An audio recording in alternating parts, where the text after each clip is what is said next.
السلام علیکم ورحمۃ اللہ وبرکاتہ۔ الحمد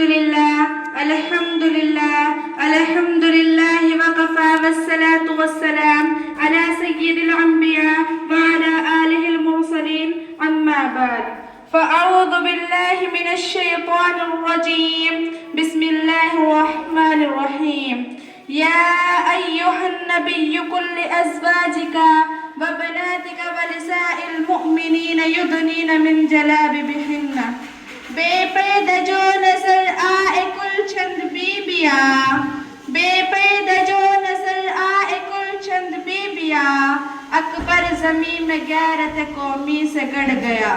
پوچھا جو ان سے آپ کا پردہ وہ کیا ہوا، پوچھا جو ان سے آپ کا پردہ وہ کیا ہوا، کہنے لگی کہ عقل پہ مردوں کی پڑ گیا۔ محترم حضرات، میں نے آپ کے سامنے قرآن شریف کی ایک آیت کا ٹکڑا پڑھا جس کے اندر نبی اکرم صلی اللہ علیہ وسلم کو اس بات کی ہدایت دی گئی کہ اے نبی، اپنی بیویوں اور اپنی بیٹیوں اور ان تمام مسلمانوں عورتوں کو ان بات کا حکم دیجیے کہ وہ اپنے اوپر تھوڑی سی چادر لٹکا لیں، یعنی کلام اللہ شریف کی سائد میں پردے کا حکم نازل ہوا ہے۔ قرآن شریف کی ایک اور دوسری آیت کا ٹکڑا وَلْيَضْرِبْنَ بِخُمُورِهِنَّ عَلَى جُيُوبِهِنَّ کہ اے عورتوں اپنی عورتوں کو سینے پر بھی ڈال لیا کریں۔ اس آیت سے بھی پردے کی جانب اشارہ ہے۔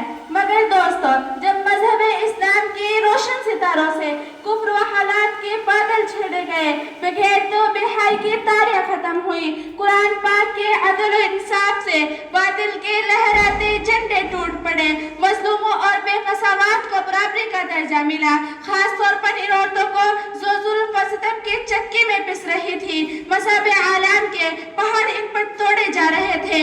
اگر تاریخ کے اوراق کھولے جائیں تو غیر مسلمان عورتوں سے مسلمان عورتوں کی فضیلت دکھائی دی، لیکن دیکھتے ہی دیکھتے پوری دنیا میں شیطانی دھنگے مچنے لگے۔ مسلمان عورتوں کو اس کی گھر کی چار دیوار سے نکال کر شرع عام پر بدنام اور رسوا کرنے کی بے انتہائی کوشش کی گئی۔ اسی شبی محفل درندہ صفحات انسانوں کے حوالے کر دیا گیا۔ پردے کی مخلوقات میں لاکھوں صفحات سدھا کر دیے گئے۔ ان کی صرف ایک ہی سدھا تھی کہ پردے کے گریبان اور چاک کو ریزہ ریزہ کر دیا جائے، پھر وہ جو چاہے گل کھلائے۔ چنانچہ خواہشات ان کے بڑوں کی آرزو پوری ہوئی اور مسلمان عورتوں نے بھی پردے جیسی عظیم نعمت کو پیٹھ پیچھے ڈال کر مردوں کے ساتھ کندھے سے کندھا چلا کر چلنا شروع کر دیا۔ پھر نہ پوچھو کہ اسلامی معاشرے میں کن کن خرابیاں دو چار ہوئی، کتنی مصیبتوں اور آفتوں کا سامنا کرنا پڑا۔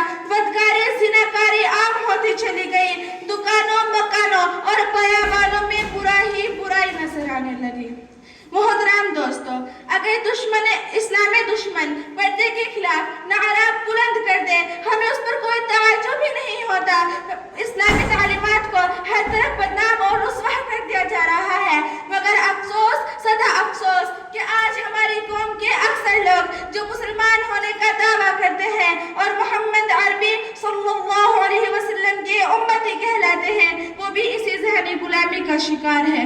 خاص طور پر اسلامی انگریزی تعلیم یافتہ لڑکیاں، وہ تو اس میں زیادہ شامل ہے، اور وہ پردے کے مقابلے میں اس کے دشمن کی دوش و بدوش چل رہی ہے۔ تو کسی شاعر نے کیا خوب کہا، انہی کی محفل سوارتا ہوں، چراغ میرا نعت ہے ان کی، انہی کے مطلب کی کہہ رہی ہوں، زباں میری بات ہے ان کی۔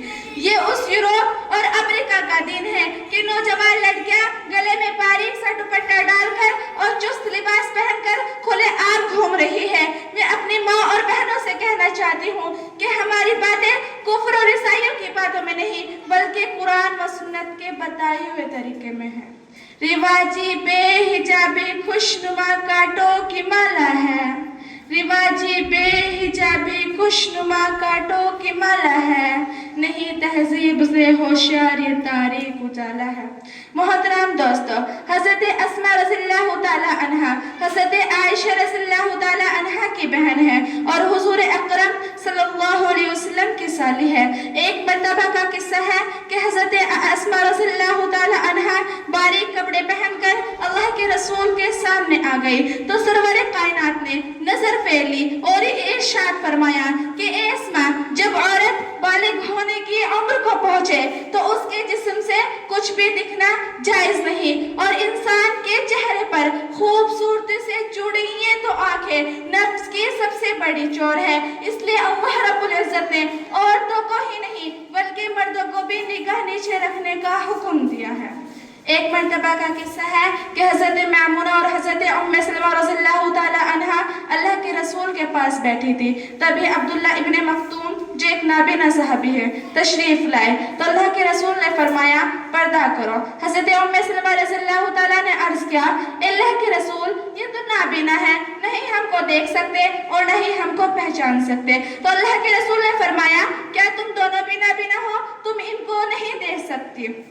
محترم دوستو، آج ہماری ماں اور بہنوں کو چاہے کہ وہ اپنے گرے بانوں میں جھانک کر دیکھے، وہ پردے پہ عمل نہ کر کے اللہ اور اس کے رسول کو راضی کر رہی ہے یا اپنی عقابت کو خراب۔ فخر موجودات رسول اللہ صلی اللہ علیہ وسلم کی ازواج مطہرات، ان کو بھی پردے کا حکم تھا، ان سے بھی پردہ ختم نہیں کیا گیا، تو اس بات کی ہمارے لیے کیسے گنجائش ہو سکتی ہے کہ بے لگام گھوڑے کی طرح جہاں جائے وہاں چلے جائے۔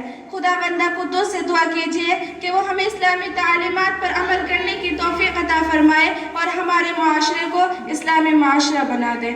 آمین ثم آمین۔ السلام علیکم ورحمۃ اللہ وبرکاتہ۔